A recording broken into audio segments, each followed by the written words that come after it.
7,000 meters above the ground, minus 23 degrees. A woman lies alone in her tent. No signal, no chance of help. Her name is Natalia Nagovitsina. 4 years ago, the mountains took her husband. Now she's back to finish what they started together. One last summit, the title of Snow Leopard, a promise to his memory.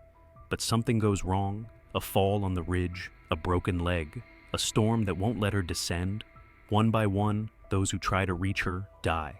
The helicopter crashes, rescuers are injured, and she's still up there, at an altitude where the air is almost gone, where every breath is a fight.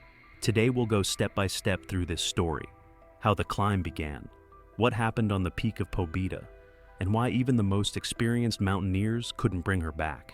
A story where every decision is a matter of life, or its end. But to understand what brought Natalia to Pobeda Peak, we need to go back 4 years, back to where it all began, and where it first fell apart. Summer 2021, Tian Shan, Khan Tengri, the mountain whose name means Lord of the Spirits. 7,010 meters of pure ice and stone, one of the most beautiful and most merciless summits on Earth. A marble pyramid that glows red at sunset, as if it's absorbed the stories of everyone who never returned. Natalia Nagovitsina and her husband Sergei are climbing together. Experienced alpinists, a rope team that's faced more than one route. They know the risks, they're ready. But the mountains don't ask if you're ready. 6,800 meters. Sergei suddenly feels sick, dizziness, weakness in his hands. His speech starts to slur. He tries to stand and nearly collapses. Natalia catches him, eases him down. His pulse is racing. His eyes lose focus. They call a doctor at base camp over the radio. He listens, then says the word that at this altitude sounds like a verdict. Possible stroke. The weather turns, wind picks up, visibility drops, clouds rise from below, as if the mountain itself has decided to cut off their way back. The temperature falls, there's no time to think.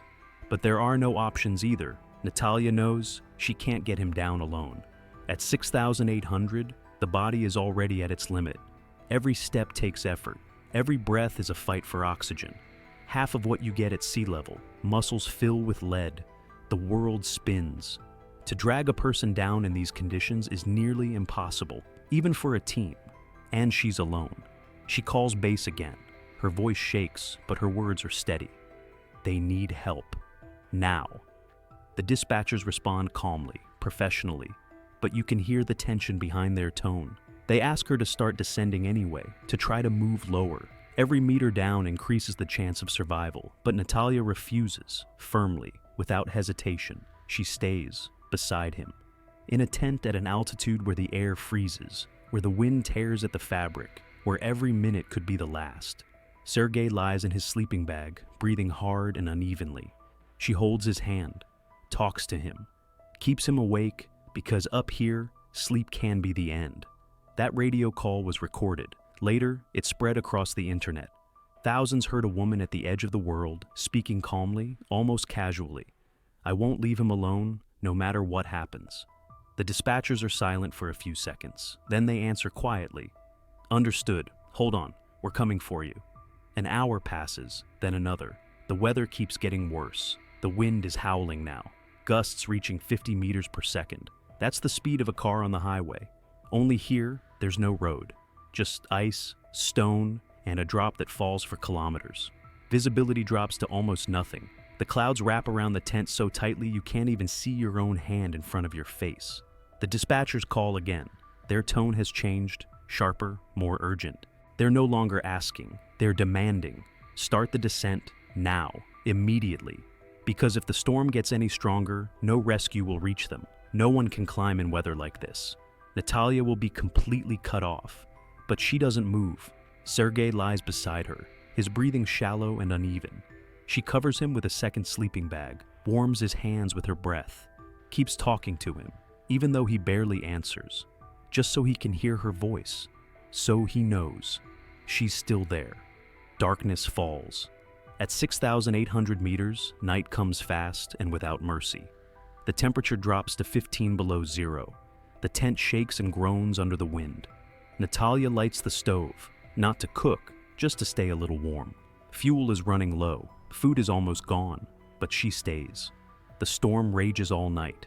By morning, the radio goes silent, then crackles back to life, broken, full of static.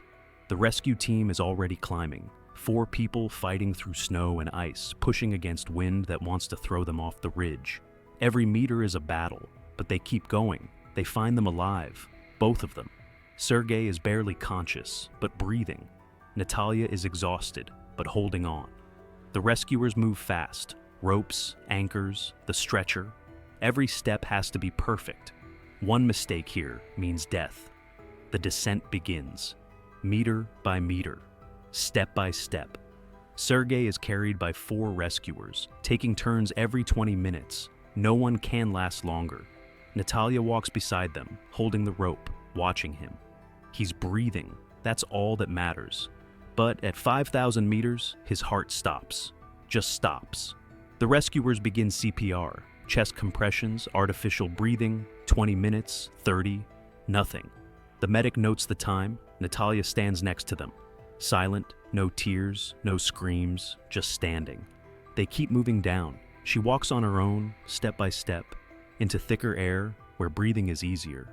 But something inside her stays up there, frozen on that slope, forever. Weeks pass after the tragedy. Natalia comes home, or maybe just her body does. She's in her apartment, surrounded by familiar things, but her mind is still out there. On the mountain, in the tent, in those final minutes before the descent. She remembers details that seemed meaningless then. Base camp, Khan Tengri, 2 weeks before the climb, tents scattered across the glacier like colored dots on a white canvas. Mountaineers from all over the world preparing for their routes, checking gear, acclimatizing, swapping stories. In one of the tents sits Marco, an Italian climber, experienced. He's summited several 8,000ers. He tells a story about the Himalayas, about saving his partner on Manaslu. Natalia listens closely, memorizing every word about safety, rope work, descent techniques, and how the worst thing you can do up there is panic. Marco says something that will echo in her mind for years to come. At high altitude, what matters most isn't speed, it's correctness. One wrong move can cost everything. Life at a mountain camp is a strange mix of routine and tension. Mornings start at 6. Breakfast. Oatmeal that's never really hot, because water boils at a lower temperature up here. Then acclimatization hikes. Climb to 4,000, descend again. The body has to adapt slowly, or you risk lung or brain edema. Evenings bring a fragile calm. Climbers gather together. Some joke. Some stay silent. Some check their carabiners for the 10th time that day. Fear is always there. Some just hide it better than others.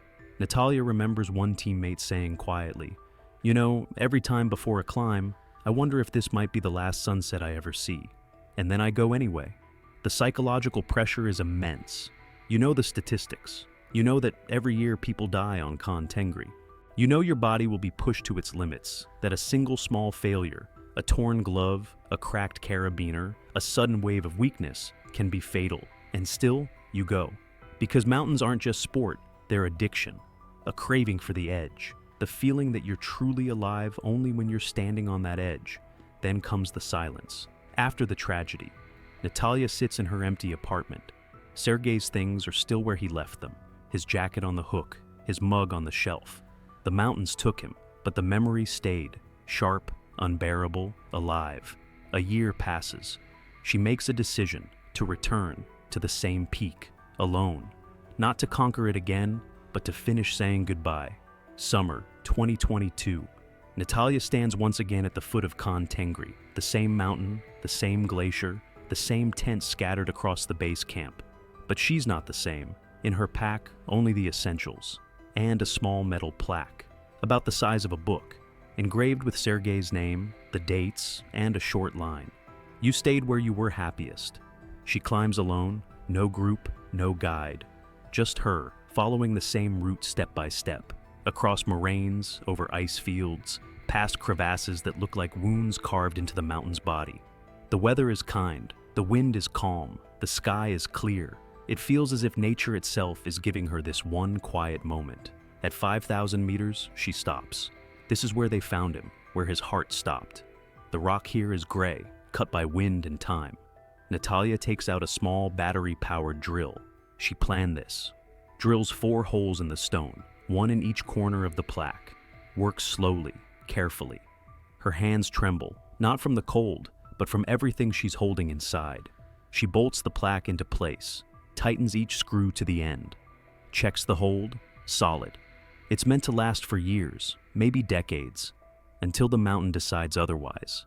She steps back, looks. The metal catches the sunlight. The letters are sharp, the name clear from a distance. Natalia stands there for a long moment, says nothing out loud, just stands. The wind moves her hair. Somewhere below, the sound of a stream, meltwater running down from the glacier. Life goes on, even here, even after everything. This is her way of closing the chapter, leaving him here, not in memory that will never fade, but in a real, physical place, a point she can return to, a place where she can say what she never had the chance to say, a symbol, a full stop, the line between what was and what will come next. She turns and begins her descent, slowly, without hurry. Every step down is a step into a new life. She doesn't yet know what it will look like, but she knows one thing. The mountains will always be part of it, because here she still feels him. And here she still feels alive. 3 more years pass. Natalia keeps climbing, reaching new peaks, training, learning, building strength. And little by little, a new goal begins to form. A big one, an ambitious one, to finish what she and Sergei once dreamed of, to earn the title of Snow Leopard. To do that, she must conquer the 5 tallest peaks of the former Soviet Union. 4 are already behind her. 1 remains, the hardest, the highest. Pobeda Peak, 7,439 meters. August 2025. Her final climb. August 2025. Tian Shan. Pobeda Peak, 7,439 meters. The second highest mountain in the post-Soviet world after peak communism. The name sounds grand, Victory Peak, but climbers call it something else, the mountain that doesn't forgive. The statistics are brutal. 1 in 10 who climb here never come back. Natalia Nagovitsina stands in base camp on the South Inilchek Glacier. Elevation, 4,000 meters. Around her, tents, gear, people. It's a commercial expedition this time, an organized climb with guides, logistics, insurance. The fee, 400,000 rubles per person. For that, you get a route, an experienced leader, meals, and radio contact with the base. But there are no guarantees. The mountains don't work by contract. For Natalia, this isn't just another climb, it's the final step. The Snow Leopard title is given to those who have summited the 5 highest peaks of the former USSR: Elbrus, Kazbek, Peak Communism, Khan Tengri, and Pobeda. She already has 4 of them. Only 1 is left, the hardest, the most dangerous. The team is small, 4 people. Roman Semyonov, the guide, with 20 years of experience and dozens of routes behind him. A man who knows Pobeda like the lines of his own hand. Günther, an Austrian alpinist climbing independently. Luca, an Italian, Günther's friend, also skilled but new to this mountain, and Natalia. On August 8th, they begin their ascent. The first stage, acclimatization. Up to 5,000 meters, spend the night, then descend. The body has to adjust to the thin air, then back up to 6,000, down again. It's a slow rhythm, but that's how high-altitude climbing works. Rush it, and altitude sickness will find you fast and without warning. On August 10th, they start the main route. Spirits are high, the weather is holding, everyone feels strong, the equipment is solid. Natalia moves with quiet confidence, years of experience behind every step. She knows how to breathe up here, how to pace herself, when to rest. But none of them know that in just 4 days, one of them will be lying at 7,000 meters with a broken leg. Another will be trapped in a snow cave, fighting brain edema. And a third will be airlifted by a helicopter that will barely make it down in one piece. The group splits into 2 rope teams. That's standard practice in mountaineering. You protect each other, share the load, and step in if something goes wrong. The first team, Natalia and Roman Semyonov, an experienced guide and his student, who's already climbed 4 7,000-meter peaks. The second, Günther and Luca, 2 Europeans, old friends who've been on plenty of climbs together. On August 11th, they reach 6,000 meters. They set up an intermediate camp, tents anchored to the ice with screws. The night goes fine. In the morning, they move on. The goal is 6,900 meters, a snow cave carved into the rock, a natural shelter climbers use to rest before the final push to the summit. It's warmer there than in a tent, a good place to hide from the wind. Luka moves slowly. His breathing is heavy. He stops more often than usual. Gunther notices, but doesn't think much of it. Everyone feels worse at altitude. That's normal. Every step takes effort. The lungs work at half capacity. The head spins a little, typical for 6,500 meters. But when they reach the cave, Luka sits down in the snow and simply says, "I'm not going any farther." No drama, no explanation. Gunther asks what's wrong, what hurts, what's going on. Luka just shrugs. "I'm tired. Something doesn't feel right. My gut tells me to stop." In mountaineering, instinct matters. The mountains teach you to listen to your body. When something feels off, you stop. You turn back. Better to stay alive than to chase the summit and never return. Gunther doesn't argue. Roman Semyonov doesn't either. It's every climber's right to call it off at any moment. Semyonov pulls out his notebook and makes it official. Date, time, name, reason, physical condition. Luka signs. It's not bureaucracy for the sake of paperwork. It's a legal safeguard. If anything happens, that note shows the guy did his duty, warned of the risks, and didn't pressure anyone to go on. Luka stays in the cave. He's got food, a stove, a sleeping bag, a radio, everything he needs to wait. The others, Natalia, Roman, and Gunther, keep climbing, upward, toward the summit. The weather's good. The wind is light, visibility perfect. Everything looks ideal. None of them realize that Luka's decision to stay behind will, in a few days, trigger a chain of events leading to his own death. August 12th, early morning, 15 degrees below zero. Roman and Natalia leave the cave at 4 a.m., standard time for a summit push. Guided only by their headlamps, they climb higher. Gunther makes a different call. He turns back, heading down toward Luka. He wants to check on him, make sure he's okay. The two teams split. Roman and Natalia go up.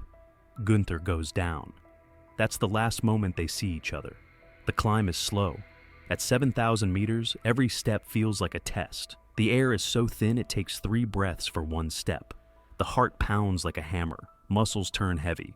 But Natalia keeps going. She's close, just a little more, and she'll reach the summit, just a little more, and she'll earn the title of Snow Leopard, the goal she's been chasing for 4 years. 7,140 meters. The ridge. A narrow strip of snow and ice between 2 abysses. A drop of thousands of meters on both sides. The ridge is barely a meter wide, sometimes less. The wind picks up, gusts knocking them off balance. Natalia moves carefully, testing each step. Then it happens. Her foot breaks through a hidden snow trap. She loses balance, falls sideways, trying to catch herself with her ice axe. But it's too late. A sharp blow against a rock, a flash of pain in her leg, a crack. She screams. Roman reacts instantly. He braces the rope, stopping her fall. The safety holds. Otherwise, she'd be gone. He hauls her back onto the ridge, lays her on a flat spot. Natalia clutches her leg, crying out in pain. She can't stand, can't put weight on it. Roman checks. It's a fracture, clear as day. The shin bone is misshapen. The climb is over. The disaster has begun. At 7,000 meters, a broken leg means one thing. The person becomes dead weight.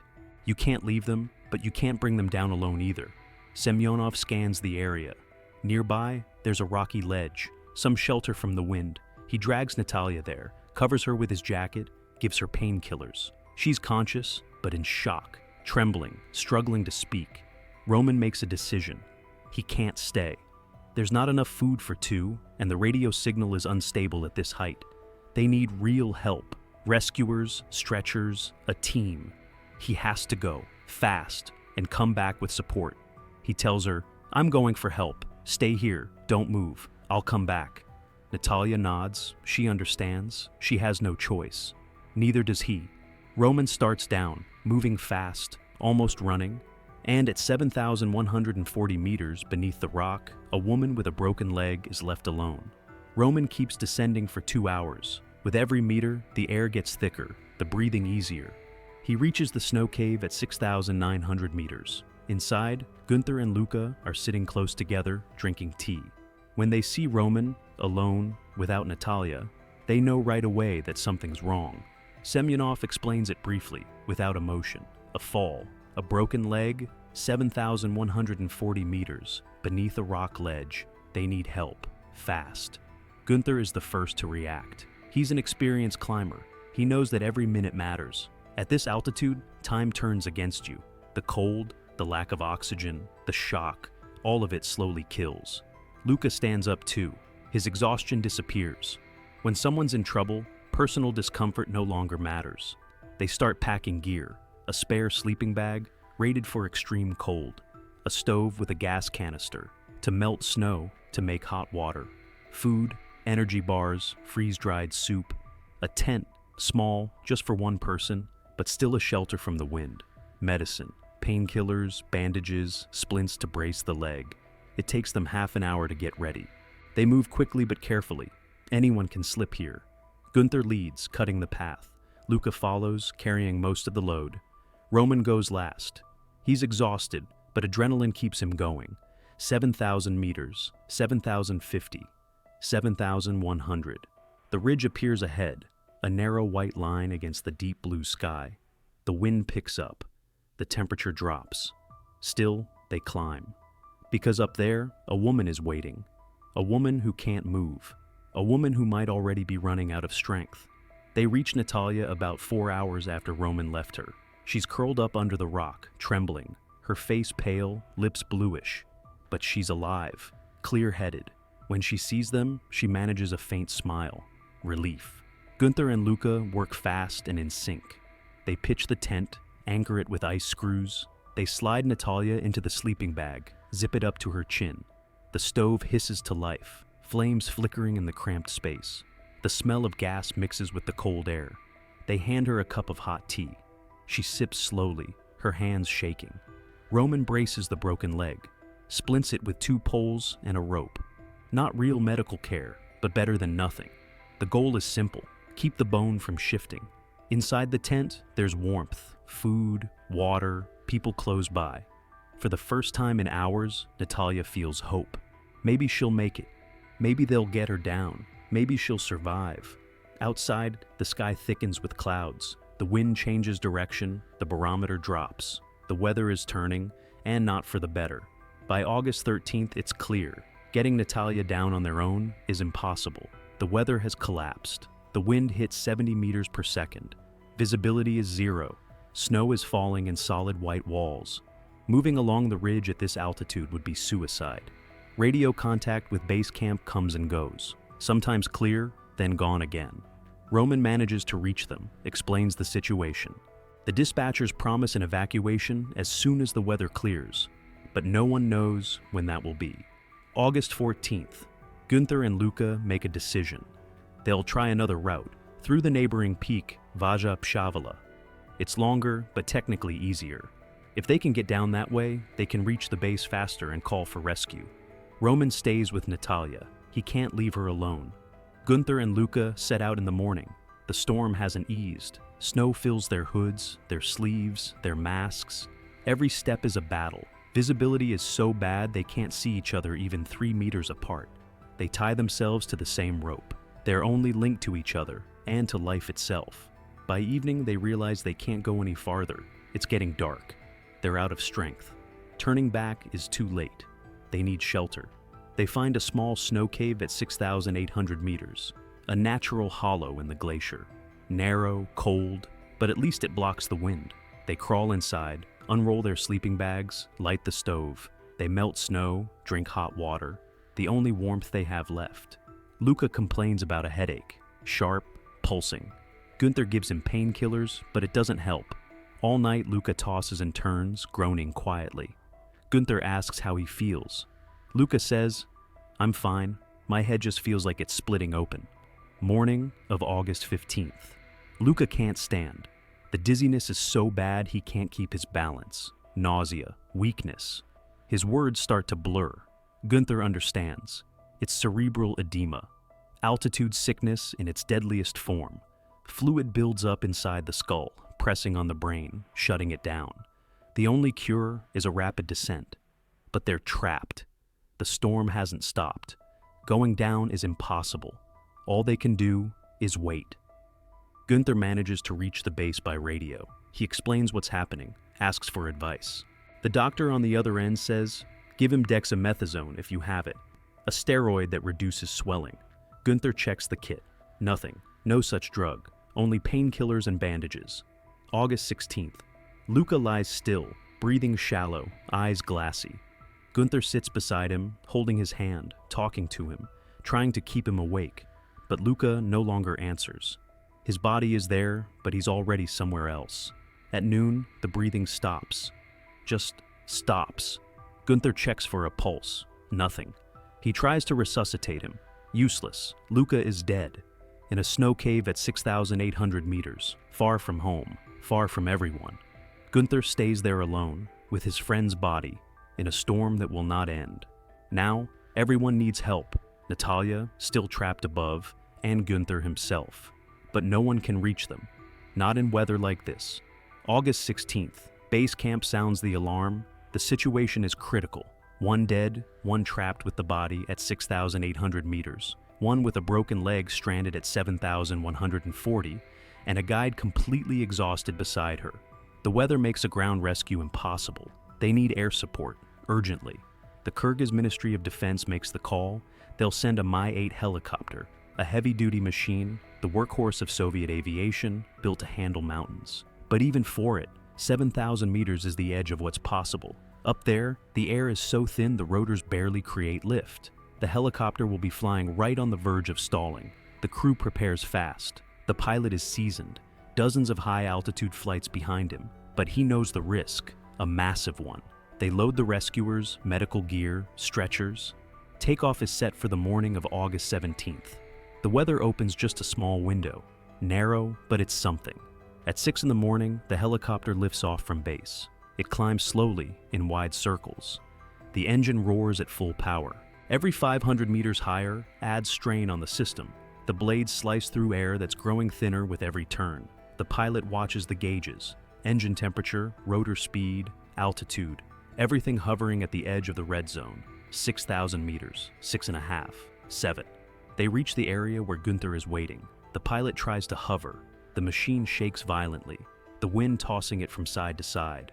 Landing here is impossible, too dangerous. From below, Gunther sees the helicopter, waving his arms.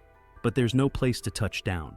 The pilot decides to drop lower, searching for flatter ground. They find a small, relatively even patch at 6,500 meters. The descent begins, slow, cautious, meter by meter. The ground comes closer. The skids touch the snow and break through. The crust is thinner than it looked. The helicopter tilts hard to the right. The rotors nearly clip the slope. The pilot fights for control. The engine screams, snow explodes in a white cloud. Then, impact. A brutal one. The machine lands sideways. Inside, the rescuers are thrown across the cabin. One hits his head against the bulkhead. Concussion. Another dislocates a shoulder. A third escapes unhurt, but dazed. The pilot kills the engine. Silence. Then a voice. "Everyone alive?" Gunther makes his way down to the helicopter himself. He's beyond exhausted, fingers frostbitten, but still moving. The rescuers pull him aboard, wrap him in a blanket, give him hot tea. He tells them about Luca, about the body left in the cave. The rescuers nod. They'll recover him later. Right now, it's about the living. Roman arrives soon after. He's left Natalia alone. There was no other choice. She has food. The tent is secure. The sleeping bag warm, but she can't move. She can't descend. Her life now depends entirely on others. The helicopter lifts off with difficulty. Overloaded, 2 evacuees plus the injured rescuers. The pilot pushes the machine to its limit. The rotors whip the snow into a blinding storm. Slowly, reluctantly, the helicopter rises, gains altitude, turns, heads down toward base. And at 7,000 meters, in a small tent clinging to the ridge, Natalia Nagovitsina remains alone. Temperature, 23 degrees below zero. The radio silent, the rescue gone. By the evening of August 17th, a drone takes off above Victory Peak. Its camera locks onto the tent. The operator zooms in. Inside, movement. She's alive. August 17th. The drone lifts off from base camp, a modern quadcopter with a high-powered camera built for extreme altitudes. The operator guides it by screen, eyes fixed on the monitor. The ascent is slow. In the cold, batteries drain fast. Every percent of charge matters. 6,000 meters, 6.5, 7. The camera finds the ridge, zooms in. There it is, a tent. A bright orange dot against endless white. The drone hovers, lens aimed at the entrance. For several seconds, nothing. Then, movement. A hand reaches out, slow, weak, but moving. Natalia is alive. At base camp, people exhale. She's holding on. 4 days since the injury. 4 days at 7,000 meters, unable to move. That alone is a miracle. The body runs at the edge of its limits. Every cell fights for oxygen. The heart races. The mind slows. The body starts consuming itself. Muscles, fat, everything, just to keep life going. August 18th. The drone flies again. The same scene. The tent still stands. The fabric flaps in the wind. No movement. The operator waits. 10 minutes, 15, then the hand again. It waves, weakly but deliberately. A signal, I'm here, I'm alive. August 19th, third flight. The weather worsens, clouds rise from below, visibility drops. The drone pushes through the mist, reaches the ridge. The tent is harder to see now. Snow is drifting over its edges. The flap is open. The camera moves closer. Inside, a sleeping bag. Inside the bag, a person. Natalia lies still, her face hidden by the hood, barely any motion, only the faintest ripple of fabric, her breath. Radio contact remains dead. The signal is gone. Maybe the battery's drained, maybe she's too weak to use it. The satellite phone stays silent too. She's cut off completely. The drone is their only link now, and even it can't fly every day. The weather decides when. The temperature at that height stays around 23 degrees below zero. At night, even colder. The wind slices through everything. Every minute counts. Every hour is a battle. Against the cold, against oxygen starvation, against dehydration. A person can survive 3 weeks without food, 3 days without water. But at 7,000 meters, those numbers shrink fast. Base camp, South Inilchek. Altitude, 4,000 meters. Tents scattered across the glacier. Thin smoke rising from the kitchen tent, where climbers boil water, cook meals. This is the last outpost of civilization before the vertical world of ice and rock. Every route begins here, and here the survivors return. On August 18th, an emergency meeting gathers inside one of the larger tents. Expedition leaders, seasoned climbers, representatives of Kyrgyz rescue services, all with one mission: to organize a team that will climb toward Natalia on foot.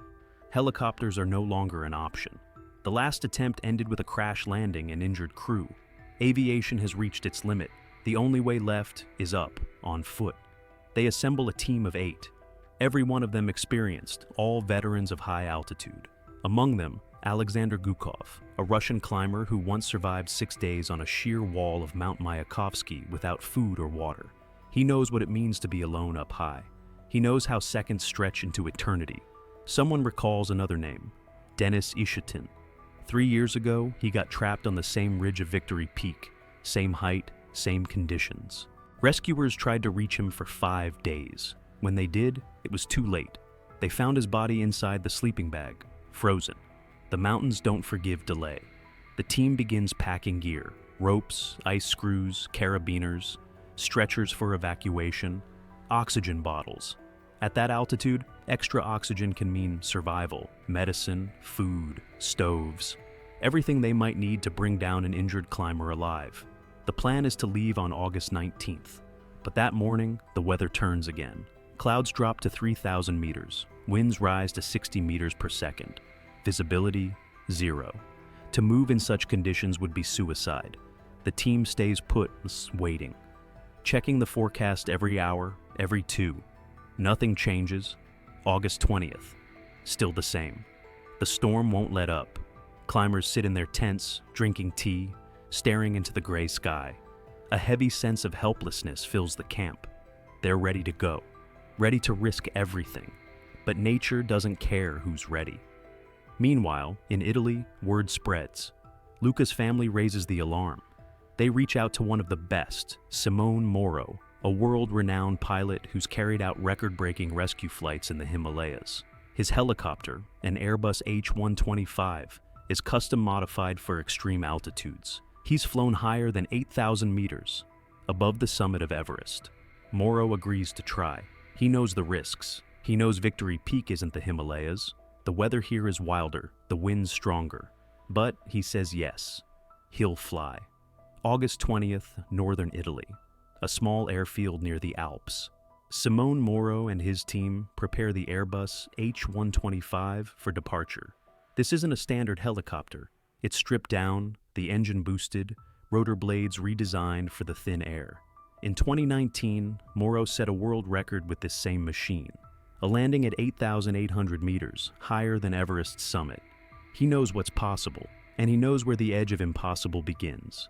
The crew is 3 people: Moro, pilot; Maurizio Follini, co-pilot and navigator; Lorenzo Deladio, flight engineer and rescue specialist.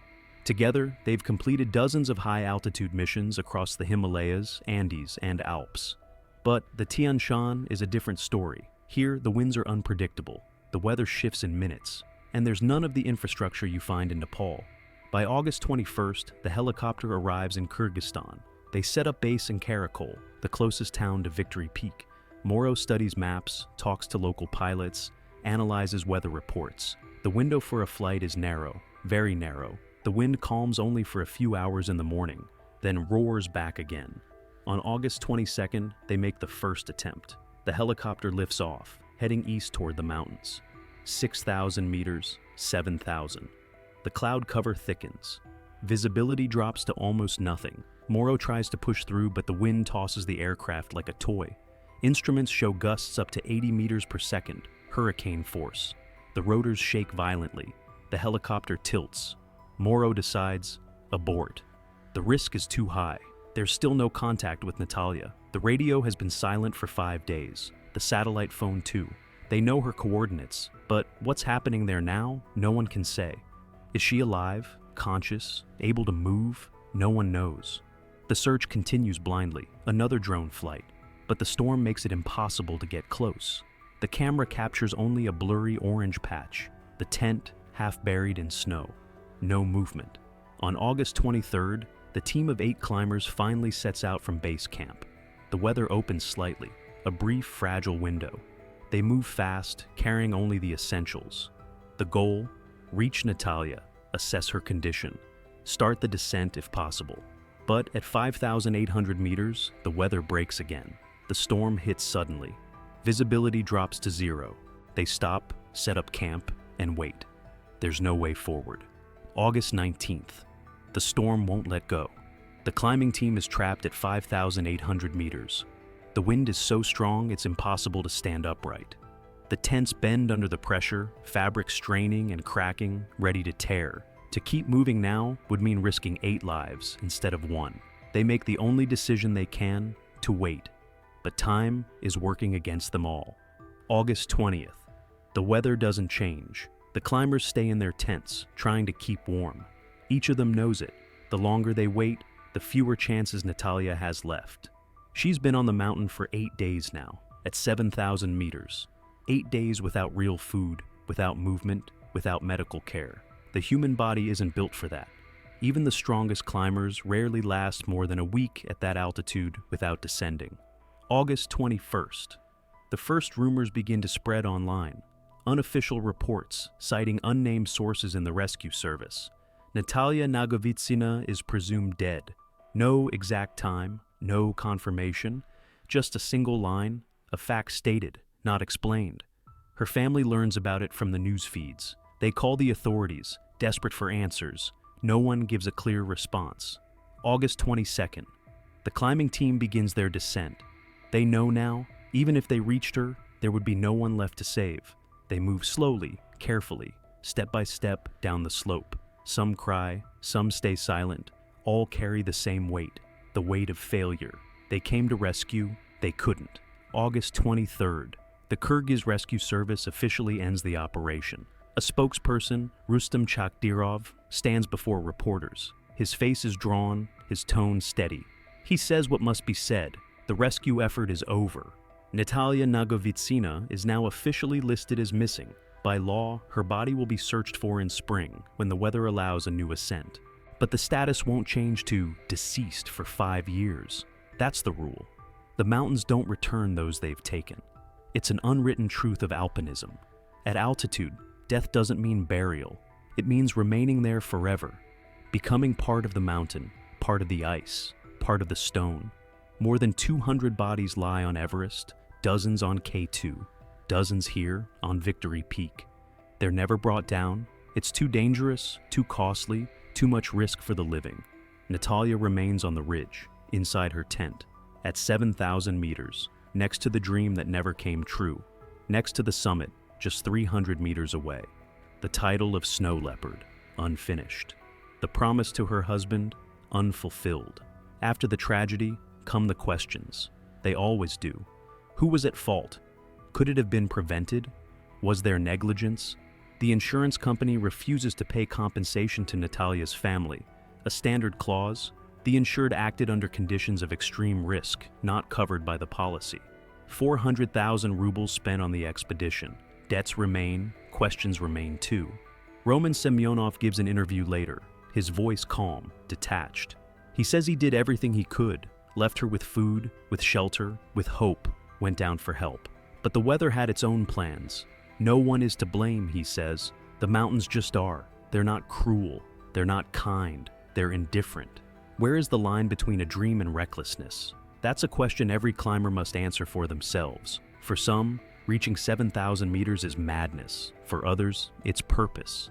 Natalia climbed for the title of Snow Leopard, for her husband's memory, for something greater than the everyday. But the price was too high. Her story becomes part of the legend of Victory Peak, a mountain where every stone holds someone's name, where the wind carries echoes of those who never returned.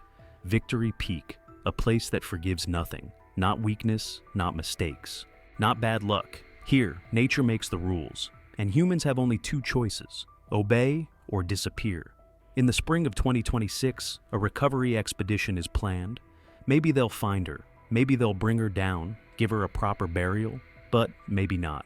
Maybe the snow will have buried the tent completely. Maybe the ice will keep her forever, and she'll remain there, at 7,000 meters between earth and sky, where the world of the living ends, and eternity begins. Her story is a reminder that the mountains demand respect, that every climb is a wager with fate, that even the strongest, the most skilled, the most prepared don't always come back. Not because they're weak, but because the mountains are stronger. Natalia Nagovitsina wanted the title, wanted to finish the path she'd begun with her husband, wanted to prove to herself, to his memory, to the world that she could, and she almost did. 300 meters from the summit, one day from victory. But the mountains decided otherwise.